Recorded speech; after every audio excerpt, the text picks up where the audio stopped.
Greetings! Welcome back to Switch to Linux. I hope I remember to focus my camera because my picture's too small. Let me know if I'm out of focus. But anyway, let me unmute the guests this week before I bring them on. There we are. Now we're back. How's everybody doing? I'm doing fine. Cold and snowy. Cold and snowy. I can't relate. I am in 70-degree weather wearing shorts. Actually, the snow has been behaving itself. Although it just missed us. The northeast kind of got hammered really bad. Yeah, I did hear a little bit about that. Yeah, so they didn't get inches; they got feet. Yeah, our kitty moved on. He finally got off the arch. He ran over and jumped on top of Salvation Mountain at Slab City. Strange place, by the way. If you do and you're up in Slab City, see if my good friend Wilson is still there. I built him myself. I made a new friend. And he is just outside of camp. And I made him with a bunch of video cassettes that somebody had discarded. And I built them into the shape of a man sitting on an old chair and gave him a toaster for a head. That is how strange Slab City is. And if you follow my travel channel at Tux Traveler, then you will see that eventually. I think I'm still posting videos from before Thanksgiving over there, so we're a little behind. But hopefully we'll get a few more of those guys up, and we'll get caught up here eventually. Or maybe we'll just never be caught up, which is probably a good thing to have a lot of things in the hopper for me to do. So. But if you did not know, I have a traveling channel that is over on Tux Traveler on YouTube, so you can follow along the exciting journeys over there. So anyway, what is going on? We have like 5 people on. Why do we have 5 people on a live stream? Is something else going on? I don't know. Mine says 8. Yeah, and it just bumped up to 9. Oh, just bumped up to 9. Should we wait for one more person to get a quorum? I mean, we never actually get to the topic until about 15 or 20 minutes in anyway. So let's just go ahead and get to the comments. And then once we get to the comments, then we'll go ahead and hit our topic. So Carol says, strategy: if the tablet fails, I just buy a new one. If the phone fails, I throw it away. Jeffrey says, the internet is just one big scam, and it offers today nothing it didn't have yesterday. Yeah, but you might want to save your pictures of, the crazy places where you end up touring to. So make sure you have a copy of those. You don't want your phone to die with all your pictures on it. I mean, that would suck. Yeah, and then you have those who don't know that they have some backup. I used to study with a friend. We were meeting 2 people from Jehovah's Witnesses. It was some mission that we did for the 3 years. And the woman, it was a couple, a married couple. And the lady had told us one day that she had to replace her phone. It died. It was an Android something. And she just bought a new phone, and she entered her details, the account details, and so on. And just by magic, the pictures just reappeared. So these days, in the last few years, the built-in the phones that are the smartphones that people are buying these days. When they are doing the normal routine of setting their phone up, it's also have some sort of cloud backup. That's kind of really scary. Yeah, that's a little terrifying for me. I would prefer it not to that, but your average normie, oh, that's so great, that's amazing. Yeah, except you realize that somebody else is there watching all your photos, and if you're doing bad stuff in the background, somebody's enjoying your bad stuff too.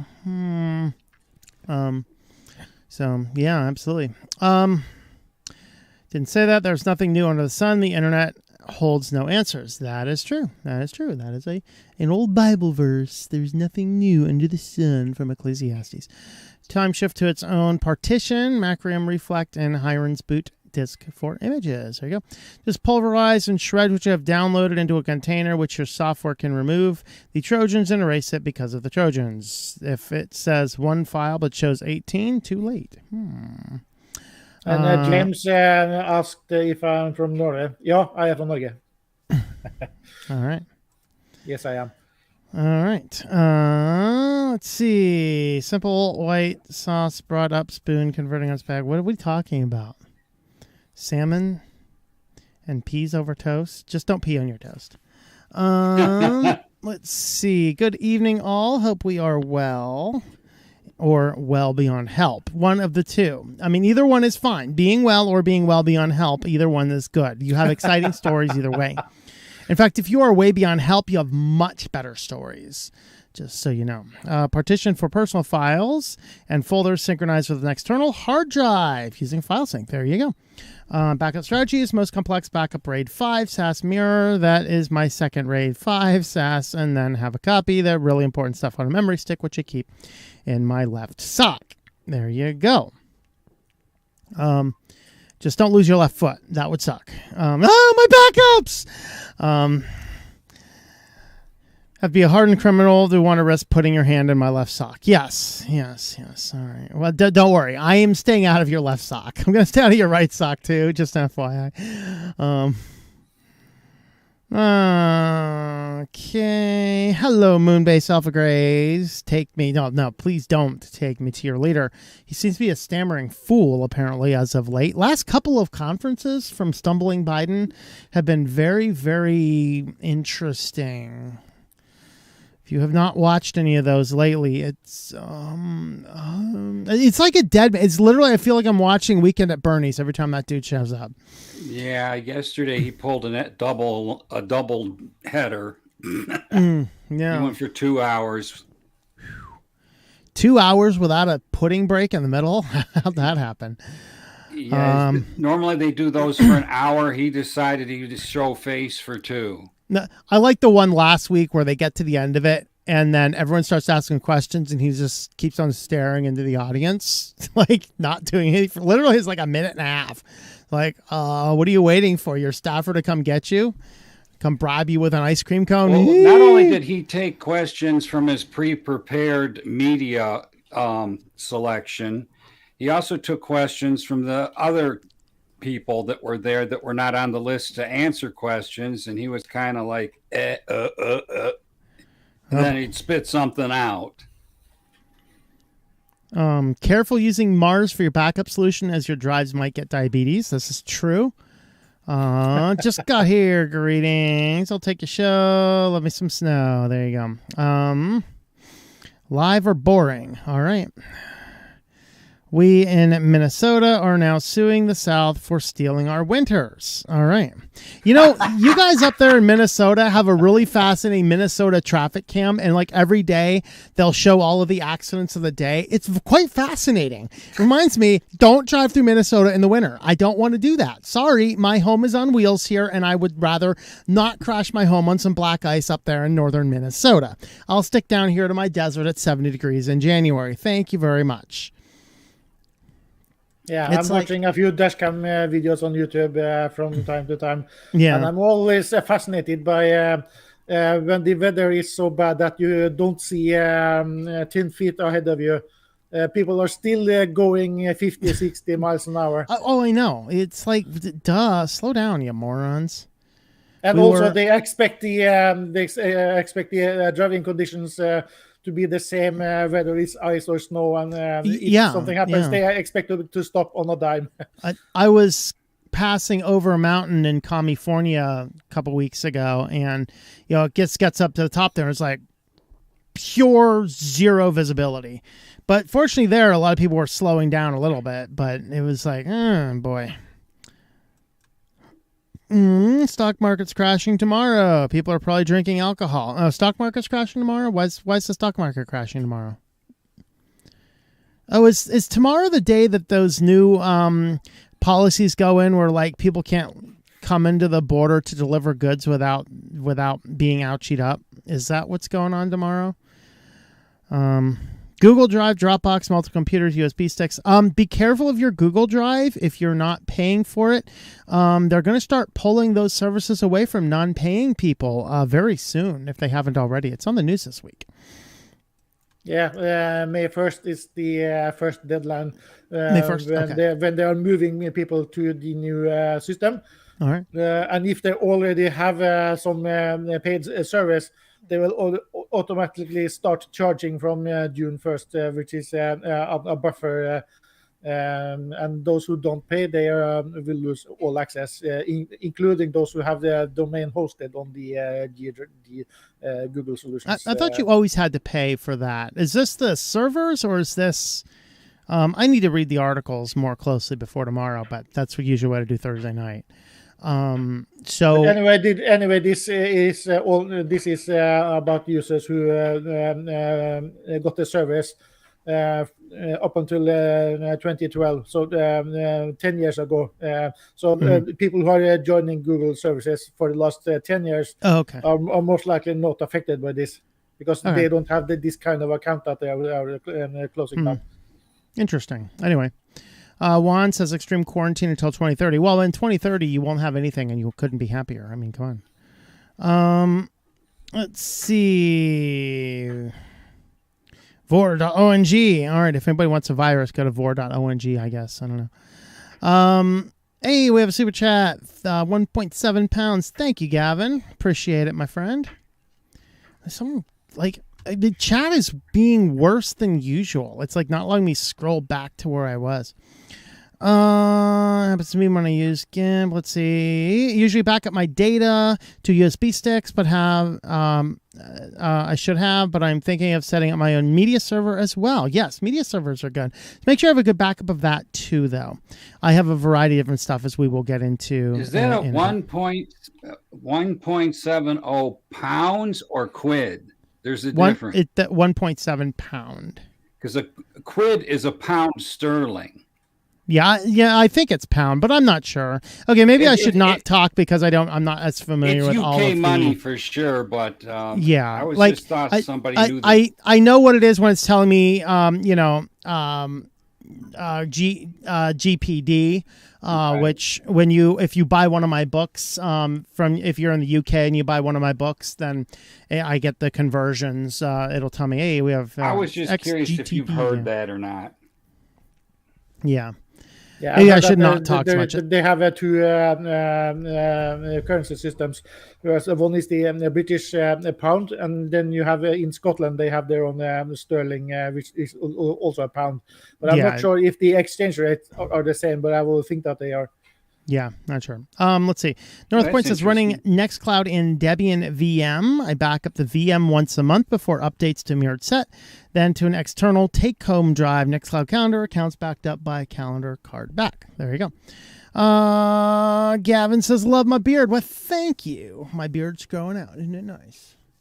I'm becoming a scruffy dude. And I realize I need to shave off some of the back of the neck where it gets all big and stuff, and the electric razor I had kind of sucks. No, that's for the ponytail. No, I used to have long hair. There was a time I had hair that was way down to my chest.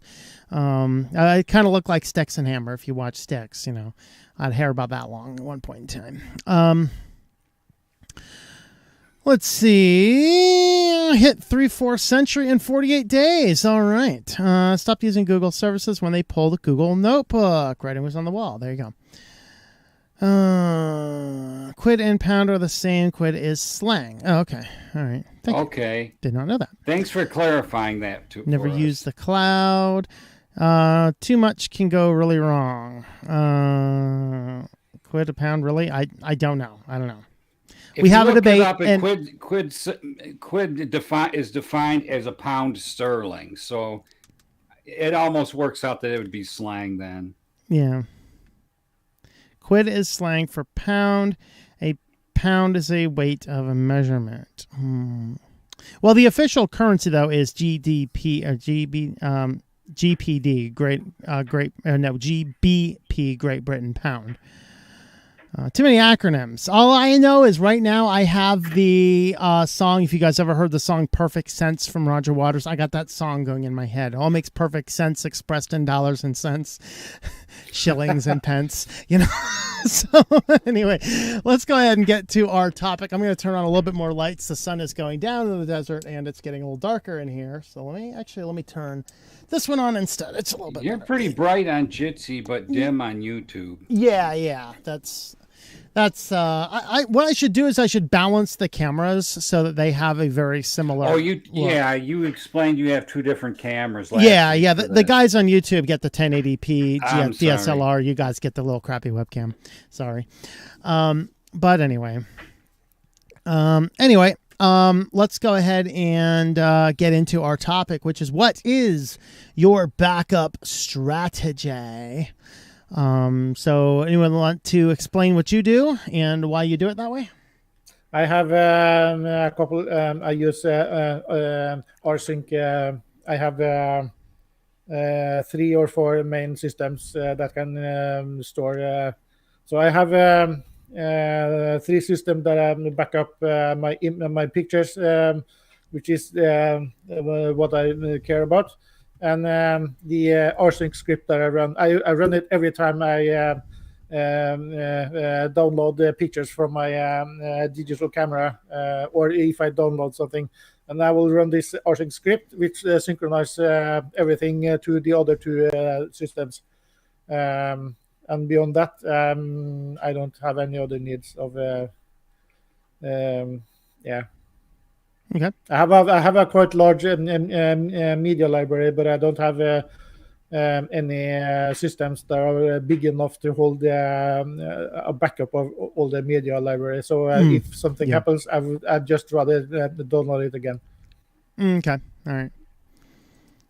Dan, any comments on your backup strategy, if you have one? Strategy? What strategy? I just put the computer in reverse and it backs up. Oh, so you're the one playing Ferris Bueller's Day Off.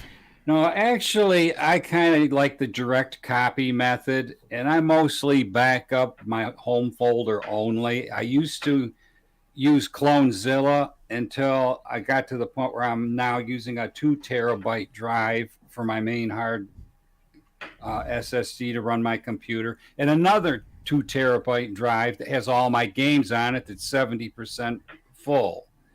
That's a lot of stuff to back up. What I care about most is my photos, my music, and my game saves. And Steam takes care of your saved games. They back it up when you close the game out. Mm-hmm. I usually copy the stuff to a hard drive. I put most of these drives that get on sale too, they just go on sale and you got to grab one or else, you missed out. The crucial 2 terabyte drives, I think I paid like $120 for each of them. Mm-hmm. And at the time, the normal price for them was going like $150, $160 when I bought them. I got the older crucial hard drives. They're 1 terabyte, but 1 terabyte don't seem to cut it anymore. Mm-hmm. Okay. But like this can be considered a backup. It's got almost all my music on it and all my photos and all the important stuff. Plus, it's the drive I took out that LMDE4 on it that I was using before Debian 11 came out. So it's still intact, and I can still plug it in, and I can still actually use it if I have to. Mm-hmm. And then I got a backup with one of these big boys. These things are tanks. They're hard to hurt. Yeah. I got one of those with all my data on it here, and then I got one over at my cousin's house, and then I have another SSD in the machine that I do quick copy overs to make duplicates with, and then I'll sometimes stick this boy in the USB drive and put some data on that so I can make it over to a real backup drive. So I got a splattered mess. All right. My splattered mess was a little bit bigger and splattered, but Well, do you have a terabyte and a half full of games at one drive? Well, since I'm not a gamer, I don't actually have that. But the only way I can really replace those if they go corrupt is to download them all over again, and some of them are almost 100 gigabytes. Like you're having some redundancy, and that's really what you need. Having redundancy is a plan. Now, the funny thing is, I was planning on doing this backup strategy, and then I turned on the computer today, and it didn't want to boot.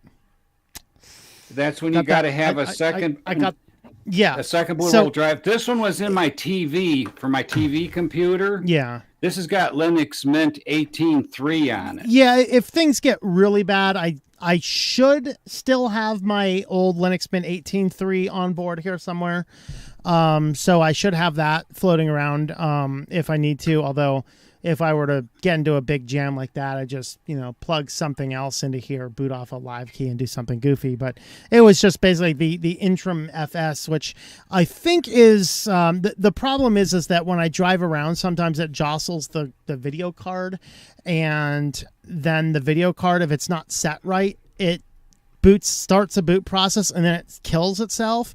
And I think that was negatively impacting the boot system on the drive. And so I said, well, new approach. Anytime I move the van, I need to disengage the hard drives because they're all in an IC dock, and we're going to get everything patched by loading tails first, because that's a live key. So that way I can make sure that the graphics card is reset properly before actually booting to a hard drive. But that is a weird thing I need to deal with. As far as the backup strategies, I have a lot of different things in backup. So first, let's talk personal files. These are those things like, copies of tax returns, weird little things that we all have, sentimental digital crap that we probably should delete, just like we should clean the closets out in our house, but nevertheless we hold on to it anyway, and it's easier to hold on to in a drive. I have those. So with those, I have one operating system, one hard drive that is only ever booted on explicitly to manage and manipulate that data. That data has two separate redundant backups, actually three separate redundant backups, two on a USB drive and one on a hard drive. One of those USB drives is with me. The other USB drive and the hard drive backup is actually off-site. That is somewhere else, locked in a fireproof safe in a separate location. And so having on-site and off-site backups, that is important. The second thing we have is I have the media. You can probably include your video games in this as well. For me, music, movies, things like that. For me, music, movies, and sermons. I have a lot of Christian sermons. So all of those are on my dedicated backup computer. They're not on those hard drives I mentioned. I have them on the computer. I have them also on my Open Media Vault NAS server, and those are backed up to a backup for the NAS server. So the NAS server also has a mirror backup. So I still have three redundant copies, and I think I have two copies of that. So there is some redundancy there in that one of those is on-site and one of those is off-site. So if the van goes all barreling down into a giant fireball sometime, some Mexican cartel kidnaps me and throws me out of the van and takes my van on down the road, hey, I have everything still and back in the off-site storage. Something I got in the habit of doing in the last 3 years is actually my main system hard drive. I partition that three ways. Mm-hmm. I have your EFI boot, which is 256 megabytes. Mm-hmm. I have your root directory. I reserve 80 gigabytes for that because as you add programs, that kind of starts to fill up. And then the rest of it's all home with a little swap on the rest of it. Mm-hmm. Okay. And then you can install a new install without disturbing your home folder if you're very cautious. Mm-hmm. Yeah, there you go. That's a good strategy as well. One thing that I forgot that I also do is there is a software program, Etsy Keeper, which keeps the etc/etc folder in a Git repository. That means that you can use git pull to pull changes to another system. So I have a shell script that pulls maybe 10 different systems down to one of my computers, all my internal systems, and also some remote servers that I manage. And I also, on these servers, I only care about the Etsy folder, which is the main where all the server setup and so on is located. So if something really bad happened, then we have the SSH keys, and we have the SSL keys for the web solutions and everything. So we have a server. Me and a friend, we have a server where I think some between 60 and 70 users have access to. And they need to have provide their own backup solution. We don't do any backup for our customers, or customers they don't pay anything. So, but yeah, that's also something. If you have something hosted on either a paid service or you are hosting something on a friend's server. Make sure that either they are doing backup of the everything, or you need to provide your own backup solutions that is not on that same server. Yeah, keeping things off, isolated from other servers. If one server goes bad, we actually had somebody call me up this week with a manages the church website where they're at, and their server rolled back to November for some reason. And he's like, what's going on here? I went up there. The SSL was from November. The files were from November. Everything was from November. It's like, well, clearly the website decided to go through a time warp. I mean, yeah. But she's been doing a lot of website stuff for a while, so she has a backup from like this week. I said, well, once you get control of the servers, you can restall what you have, like get control of the name servers. You can, just buy another host. I said, just get another host. There's no reason they should be doing that. I mean, my hosts where I am,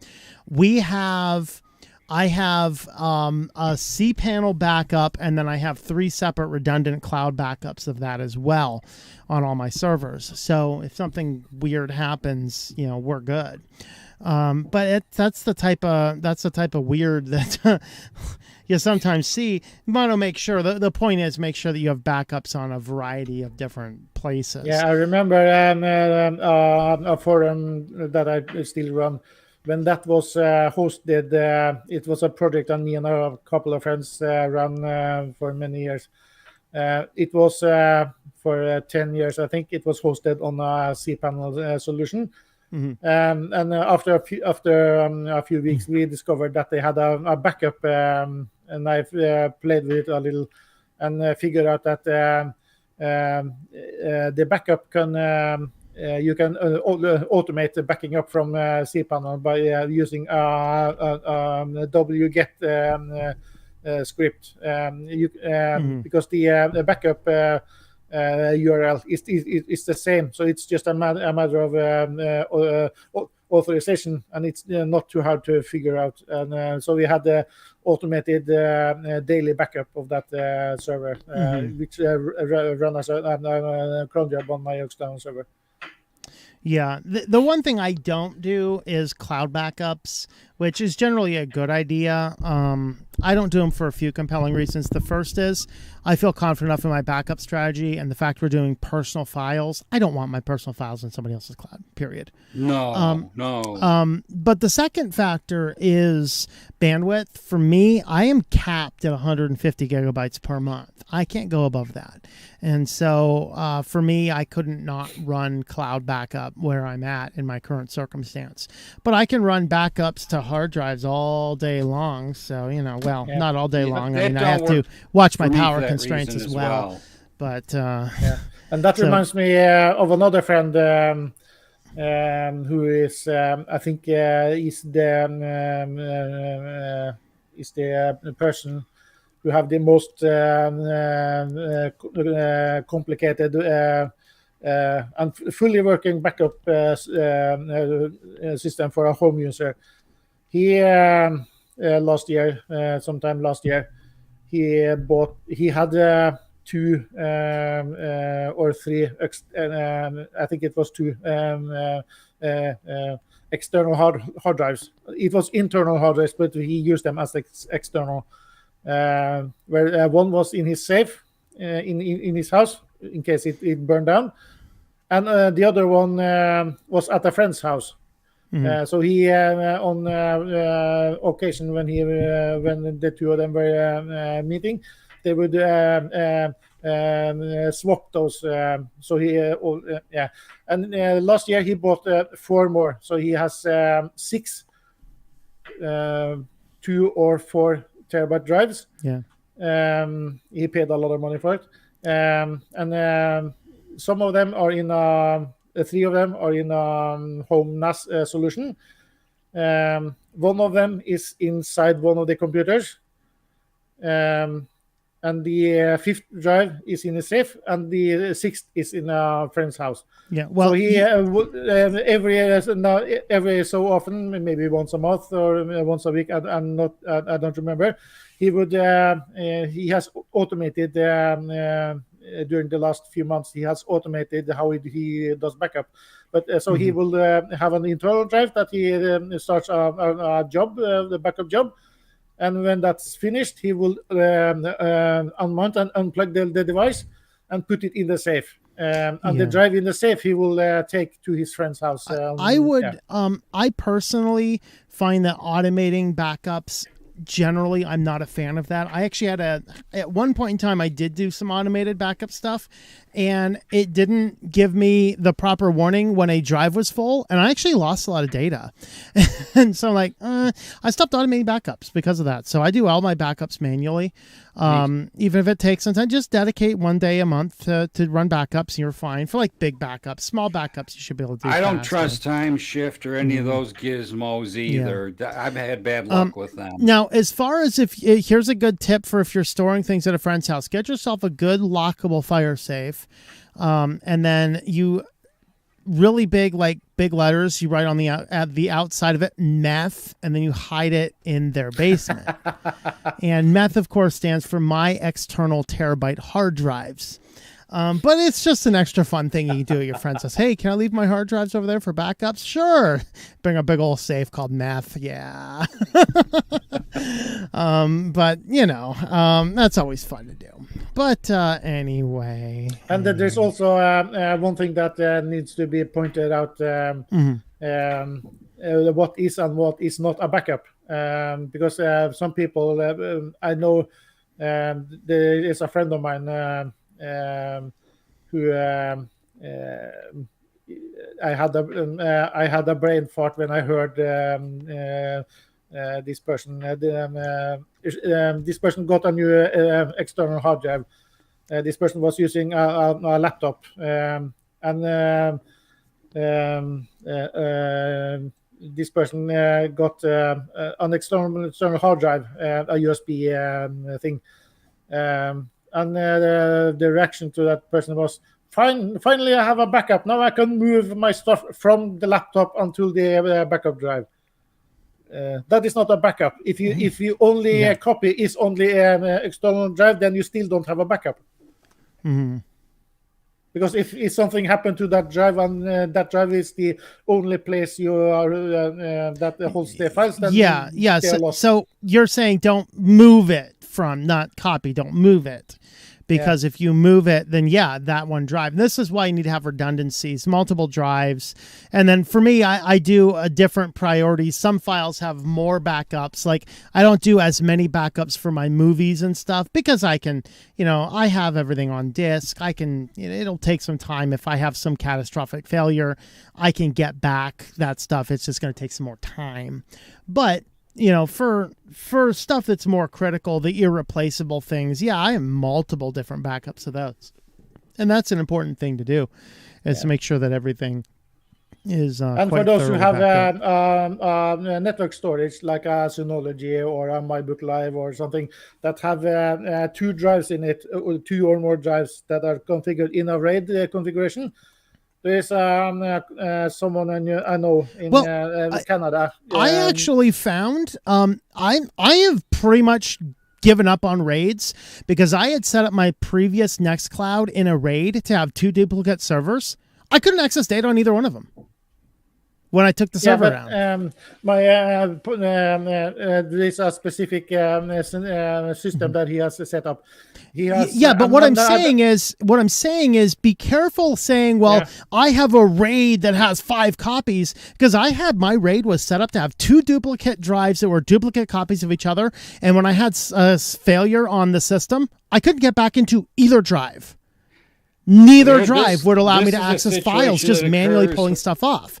And this is why I want to make sure I have a system in place where I can look at and verify everything, even if it takes me extra time, because the extra time is worth it if it means not losing all that data. This is my point. This is the situation where if you're using RAID and your RAID controller goes bad, you can't reconstruct it. Correct. You know, if the RAID, even if you replace the RAID controller with a different brand or something like that, a lot of times they will not repopulate. Yeah, and that's only a concern if you are actually using a hardware RAID. You don't have to use the hardware part. Well, mine was a software RAID, but I still could not access either of the drives. They all came up as no data available. Despite being completely full.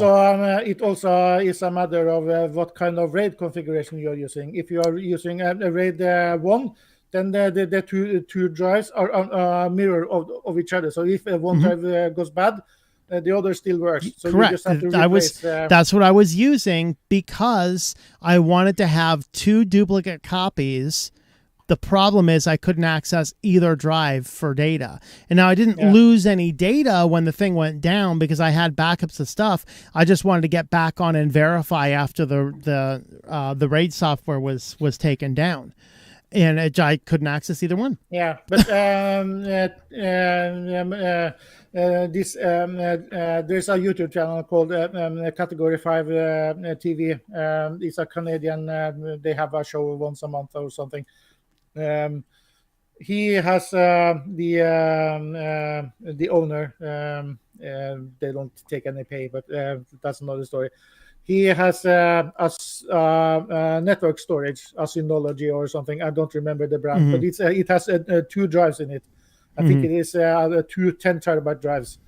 And he has tested this before he relied on it. He tested so he has 3 drives, 3 10-terabyte drives. And he's in the office once a week because they have a live show once a week, and he do all his editing of the off-site. So he only is in the office for making the show. But he has everything is stored to that Synology box. I'm using Synology as an example.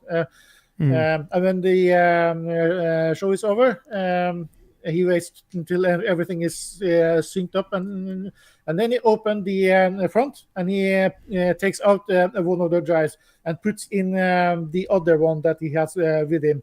And the system, I think, is pre-configured with that. If you insert another drive that is equal to or bigger than the one was what was inside, it will automatically start rebuilding the RAID array, a RAID 1 array. And he takes that one home, so he always has and it has saved him. And that's the way my setup was supposed to work. It just didn't work that way in practicality. And so you gotta, if you are using that type of setup, test it before you rely on it. Now my current setup, when I plug in the external hard drive, it does make a sync of everything, but it's not a RAID system. It uses an automated rsync, and then I'll pull it down, plug it into a separate computer, and verify everything's there. And usually what I'll do is I will do that at the end of the day after I run backup, so I look for some of the newest files. As long as they're there, then everything worked out great. And so that's the thing. So just be careful if you're using some type of RAID system. Make sure you've tested it to make sure it does work properly, the way it's supposed to. And that's the way it's supposed to work. It's just not every one of them does. And that's the problem. Speaking of automating, this reminds me of something else, but it reminds me someone I know 15 years ago, I think. He was without a job, and then he got an opportunity that he couldn't turn down. He got an offer to work for 9 months, I think, in the Haydom Hospital in Tanzania, in Africa. So he got he worked partly on the IT systems, which at the time he said was the hospital was full of rotten Windows 2000 computers. With the network was full of viruses. And he got tired of staff members. I think there were 500 total, who came to him because he could because he was using Linux on his personal laptop.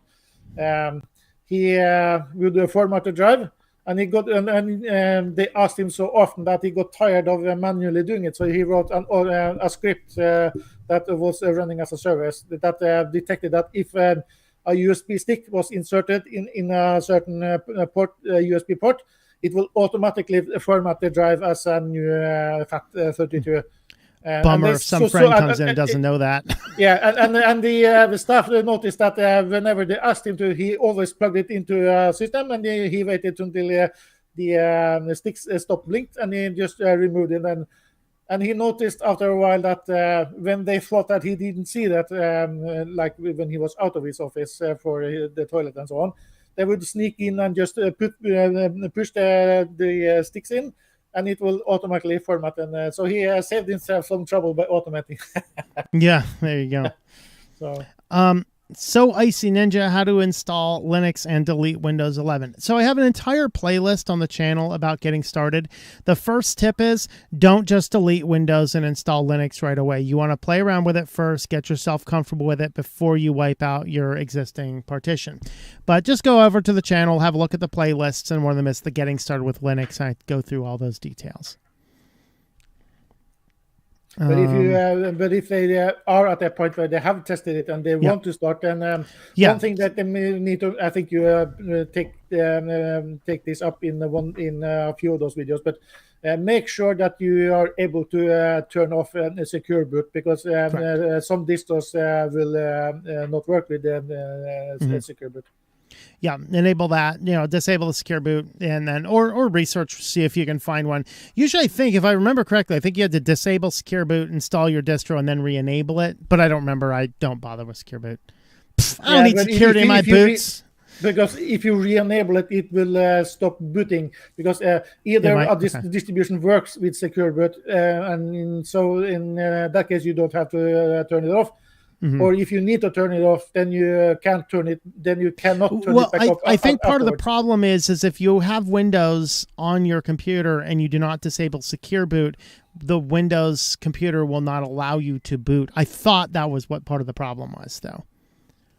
So you need to do the research to see which is your issue there. Since I don't play around with computers with Windows pre-installed on it usually, I don't remember. But I thought that if you had secure boot enabled on Windows, it would not allow you to boot another distro. I thought that was the case. I could be wrong. I don't know. Do you know that for sure or not? I know that the modern Windows need secure boot to be enabled, or Windows won't start. But if it is enabled, then there are some, I think Ubuntu and Fedora and a few of those big ones will work. But there are some distributions, such as the one I'm using, Mageia, that will not work with secure boot, and that is intentional choice that they have made, that they are not supporting secure boot. So you just switch it off and install and format everything, and it should be fine. But you need to turn it off in most cases. Biographer Reader says RAID is not a backup for a reason. I think one of the RAID models is supposed to be, but in theory, but yeah, you don't want to be like, okay, I have tested my 3-disc RAID backup and it works perfectly fine. That counts as one. That's not 3 backups. That's one, because that system can be corrupted by malware and destroy every one of those. If you get malware on one of those, you're getting it on all 3 of them. So make sure that the only scenario where RAID is a backup is in the situation with the category 5 people that have where he yanks out one of the drives and puts in another one, and he keeps the yanked out drive at home. Then it becomes a backup. But if all the drives are in the same system, you don't have a backup. Yeah. Okay. Backup is hoarding data. I don't do it. There you go. Yeah, so I'm a data hoarder. When are we going to have the A&E's Hoarders digital editions? It gets worse. You should keep a old backup laying around that's not been touched in several months. Yeah. Because you may get one of those 0-day viruses or ransomware that's time delayed. Yeah. And then if you go do a backup, you've just backed up the ransomware with your backup. Yeah, fortunately, being in the van, being as that I've been on the other end of the country from my friend's house for several months now, I have backups that are at least 4 or 5 months. I don't know. When did I actually leave Pennsylvania? I forget. October. So all of November, all of December, most of January. Some of my backups are at least 3 months old for the ones that are off-site. So I just need to make sure I'm not kidnapped by any Mexican drug cartels. Yeah, that's a really good strategy to try and follow. Yeah. Yeah. I think that's more of a Windows problem. I don't see too many Linux machines getting ransomware, but not to say that it's not impossible. Yeah, it has occurred. More often than not, you're going to find that on a server. Yeah, and in most cases where a Linux system has been hit by ransomware, it is a Windows system that has mounted one of the folders as a share, and they are storing, they are encrypting the files that are accessible as in a Samba mount, for instance, but not the system itself. So Razzle Reviews had problems with Western Digital Black Series drives catching on fire. What are you doing to your drives? Well, stop holding matches to them. I don't know either. I got like 3 of them things. Well, watch out. Make sure they're in a fire safe. They make a black drive called a Raptor or Vector or something like that had all these heatsink fins all the way around it. And it wasn't the 7,200 RPMs. This was a 10,000 RPM Western Digital Pro drive. Most people haven't seen one because they were ungodly expensive. I got to see one because I went to a computer recycling facility, and they had a whole stack of them on the shelf. They're really very expensive, but they run super hot. And this was like pre-SSD type technology. Maybe that's what they were, it was those ones. North Point bought a Synology station, found out they do not back up .dot files. If you're new to Linux, .dot files are your configuration and hidden folders that oftentimes store very important data. You need to make sure that you are getting those backed up. And they are hidden on your system. Come on, YouTube is like, how does YouTube make things worse on a regular basis? Have they improved anything for lately? They screwed something up in the chat where it will shoot to the bottom, and then I have to scroll 30 times to get it to budge from the bottom, and it shoots way above where I was. What the hell are you doing, YouTube? No, YouTube's really making it hard to even watch someone's videos, let alone do one. Yeah. Okay, so North Point says secure boot, yes, that needs to be disabled for other operating systems. I think if there are several Linux distributions that support secure boot, once you have the distro installed, I believe you can re-enable secure boot and run. But I thought that was the case. There is not quite the distros that support secure boot also you can also install it without turning it off. So it's a matter of either the installation works or it doesn't work. And all right. So that's okay. So I just came to Linux before Linux distributions were really supporting it, and so I'm operating on old behavior, old information. All right, that's cool. That's fine. I can give myself plenty of grace and excuses for that, because I watched a guy yesterday give a solar panel talk that I wanted to go up there and slap him silly for all of the dangerous misinformation he was giving people. Like one of them, you can't let your lithium batteries charge all the way. 2002 call that would like its battery back now. The hell are you talking about? And in his entire advanced solar talk, never one time did he mention wire gauges, which is the first thing you want to discuss, because especially if you're dealing with DC current, you have got to have your wire gauges correct. Like, what is this more? And then if he had all this false humility running around, on top of being so arrogant, he had a flag with his name on it. His name is here. I'm like, okay, you, sir, need some mental help. It was so bad. It was so bad. I like walk. Like, I'm like, all right, let me give myself a 3% chance of learning something in your basic class and your 30% chance in your advanced. Nope. He was just a moron. I'm sitting there trying to correct him on the whole thing. It's like, oh Lord. It reminds me of somebody who learned about batteries 20 years ago and has not yet stayed up on the current technology. So everyone's asking questions. Well, I know you said not to charge my battery pack. So how do I get it almost charged and then stop? It's like, oh God, you idiots. So there are two kinds of batteries out there. One is lithium-ion batteries, and there's the old-fashioned style of nickel-cadmium batteries. There's plenty more than that. There's a lot of that. But the old cadmium batteries, in order to have the maximum amount of use, you have to let them completely drain, and then you have to completely charge them up. And then once they're charged, you got to pull them off their chargers. Yeah. You don't want to leave them plugged in. Although chargers started after a while to recognize that they were full, but yeah. Yeah. So even when you're talking about lithium batteries, modern lithium batteries, there are a number of different battery chemistries. So like your portable stuff, I have a portable one back there, that little yellow box over there is a little portable station that runs an older lithium ion technology. Those older lithium ion techs, they have about 500 cycles in them. So I can discharge them, recharge them about 500 times. The newer ones, the ones I actually have in my van's house batteries, are LifePo. Those have about 5,000 life cycles. And so you need to even understand the differences between those. And then this guy kept on talking about float charges and stuff like, hey, moron, you don't float charge lithiums, okay? You just don't do it. It kills them. But he's running around talking about float charges and all. It's like, oh, God. That's a moron. So yeah, he just struck me as just having old information. So I'll give myself a little bit of grace for the old information on that. All right.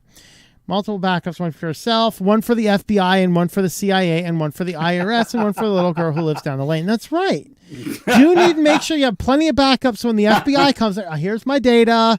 The CIA was here last week. They took theirs, and I know the IRS is coming tomorrow for theirs. So make sure you have all those backups. The Good IRS idea. one's cooked. That's right. Yeah, that could be an interesting exercise, going to the Langley facility and ask for your a copy of your backup. Yeah. Excuse me. Yeah, like the IRS one, there's this covered in butter. It's like, what is wrong with this drive? Well, I cooked it for you. Stuff on DVDs going back to the early 2000s for game ROMs, photos, and old phones. There you go.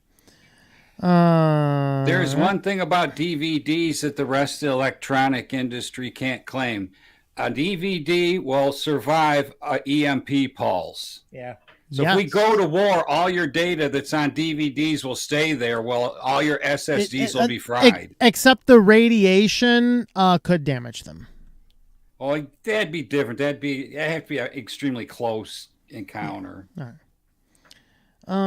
Yeah, but then you are in the situation where you have lots of DVD backups, but no computers. No player to retrieve them from. Yeah, there you go. Okay, Shadow has the same problem you and I have had, Dan. YouTube has no idea what I watched. Yeah, I've watched videos like 2 days ago. They're showing up in my feed as not watched. Like, dude, what are you doing? I have that problem. You're like the master of tracking everything I do. How do you not know what I've watched in the last 2 days? There's a reason I'm watching this video signed into YouTube. Please keep track of what I'm doing right now. Yeah, so they do know what you are watching. They just don't know what to tell you what you watch. You used to watch a video and they'd put a red line across the bottom when it was done, and it'd be on the side of your playlist, and they don't do that no more. I still have some of them. It's just some of them missed the mark for some reason. I don't know why. I mean, I'm a professional YouTube watcher, and they keep pounding the same stuff I've already seen on me. Instead of giving me something new to watch. Oh, Anthony is giving away all his dead batteries free of charge. If anybody needs a dead battery, get a hold of Anthony. NiCad batteries and solar panels, please. That hurts my head. Well, you don't use solar panels with NiCad batteries, just an FYI. But, That's a big problem where I'm at. There is no real battery disposal plan. Yeah, in my country, there are lots of disposal plans. They are mandated, so... It's touch and go here. Can you still take them to Best Buy? I don't know. But the nearest Best Buy is an hour and a half away, right? Right. I mean, it cost me a fortune in gasoline to take it to a Best Buy to get rid of them. Yeah. DVD might survive the heat and the drive, but the DVD drive would die from the EMP. So yes. You got your data. See, what you need to do, guys, just get yourself a cheap DVD player because they're really cheap now, and just wrap it in aluminum foil or get that, put a TV and anything else you would need all in one of those old classic metal garbage cans. Perfect Faraday cage. All that will survive the EMP. So if you do have all that stuff on DVDs, just get whatever you need for it inside of a big metal garbage can. That reminds me of, I think it was in 97 or 98, where the movie Enemy of the State was made. Yep. I had the DVD. I have the DVD, and one of the commentary tracks was in the scenes where you are where they are visiting the Faraday setup of the Gene Hackman character. They had the commentator said that they had a problem that they didn't anticipate, and that was within the Faraday set. They discovered that the wireless microphones didn't work across the so the Faraday set in the Enemy of the State actually worked. So they had to string in wires and so on to fun. It is just about 8 o'clock, so we need to jump off because I have another stream tonight. We are talking about biblical teachings under legal assault. You guys up there in Canada, you might be breaking the law if you watch my stream tonight, but you can watch it. Just be aware the Gestapo might kick in your doors. I went ahead and put a link to it, but we will be talking about that in 1 hour on my Christian channel. For those guys that are not into the Christian stuff, we will see you tomorrow with the weekly news roundup at 9 o'clock p.m. Eastern Standard Time, unless I get killed by Mexican drug cartels. Because, I'm slightly close to the Mexican border right now, just an FYI. But anyway, we should be fine. We should be fine, But anyway, you guys have any final comments? I don't know. Those illegals coming over might get tired of walking and want your van. Yeah, well, yeah. I mean, the campground I'm at actually has warnings about things like that. So. Yeah. But they're just warnings. You have been warned. It doesn't mean it's not going to happen. Correct. Yeah. That's what I'm saying. You're taking your life in your own hands here, my friend. Oh. Anyway. Yeah. So my final comment is that no matter what kind of backups system or solution you have, make sure that you test that it actually works. Yes. There is nothing more annoying than having a backup that you rely on, and when you do need it, you find that it doesn't work. So I had that happen 15 years ago to me. Yeah, that does suck when that occurs. All right. Well, thanks for watching, everybody. We'll see you tomorrow with the weekly news roundup here or in 1 hour on the Christian channel talking about biblical teaching under actual legal assault. Get yourself a ice cream van and they'll not go near it. Why? I guess I can evolve. I am in a state that honors my CCW, so we're somewhat safe in that manner. But anyway, we will catch you guys later. Have yourselves a wonderful, wonderful day. Bye.